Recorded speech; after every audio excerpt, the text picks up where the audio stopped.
तो कहाँ हाल बा भाई लोग। आज बहुत खुशी की बात बा, हमारा घर पे नया एगो टॉय यानी कि खिलौना टाइप के लैपटॉप एगो ले ले बानी एप्पल के।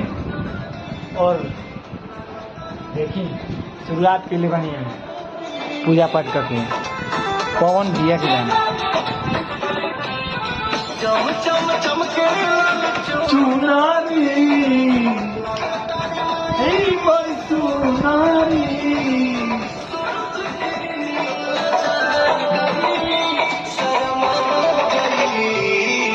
मुसुकी मुसुकी रुनुकी झुनुकी हमर दुलारी मायारिया गई हमर दुलारी मायारिया गई।